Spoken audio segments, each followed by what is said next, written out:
તો આજે હતો અમારો મનાલીનો 5મો દિવસ અને ટ્રેકિંગનો બીજો દિવસ.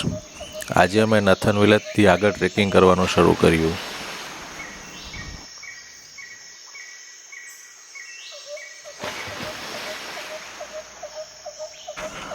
આગળ અમે પાઇનવુડ ફોરેસ્ટથી પસાર થઈ અને સ્નો પોઈન્ટ સુધીનું ટ્રેકિંગ શરૂ કર્યું.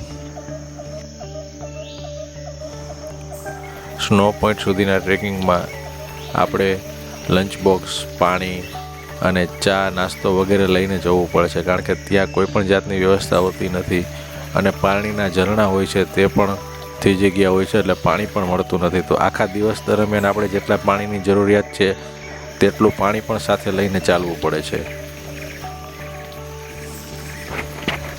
આજ સુધીના અમે જેટલા પણ હિમાલયન કેમ્પ કર્યા છે ત્યાં સુધીનો અમારો એક્સપિરિયન્સ એવો રહ્યો છે કે જ્યાંથી પણ અમારો ટ્રેક શરૂઆત થાય છે અને જેટલા દિવસ પણ અમારો ટ્રેક ચાલે છે એટલા દિવસ માટે એક ડોગ તમારી સાથે આવી જાય છે અને જ્યાં સુધી તમારો ટ્રેક પૂરો નહીં થાય ત્યાં સુધી તમારી સાથે રહેશે અને એકદમ એ તમારો પાલતુ ડોગ હોય એવો જ બિહેવિયર કરશે અને તમારી સાથે હસી મજાકથી રમશે અને તમને પણ ખૂબ મજા આવશે.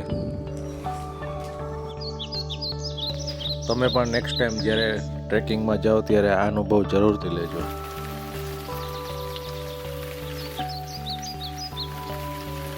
દિવસનો અમારો ટ્રેક પૂરો કરી અને અમે કુલુ પહોંચી ગયા. કુલુમાં તમે ટોપ પોઈન્ટ પર જઈ અને પેરાગ્લાઇડિંગ કરી શકો છો, જ્યાં પર પર્સનનો ચાર્જ હોય છે 1500 થી 2000 રૂપિયાનો અને ત્યાંથી પાર્વતી વેલીનો તમે સંપૂર્ણ નજારો જોઈ શકો છો પેરાગ્લાઇડિંગ કરી. અને તમે મનાલી આવ્યા હો તો પેરાગ્લાઇડિંગનો અનુભવ ચોક્કસપણે કરવો જ જોઈએ. જ્યારે પણ તમે પેરાગ્લાઇડિંગ કરવા જાઓ છો ત્યારે વેધર કન્ડિશન તમારે પહેલેથી ચેક કરી લેવી જોઈએ, કારણ કે સ્નોફોલ અથવા ખૂબ વધારે પવન વાતો હોય ત્યારે તમે પેરાગ્લાઇડિંગ કરી શકતા નથી. તો તમારે બીજી અન્ય કોઈ એક્ટિવિટી કરવી જોઈએ.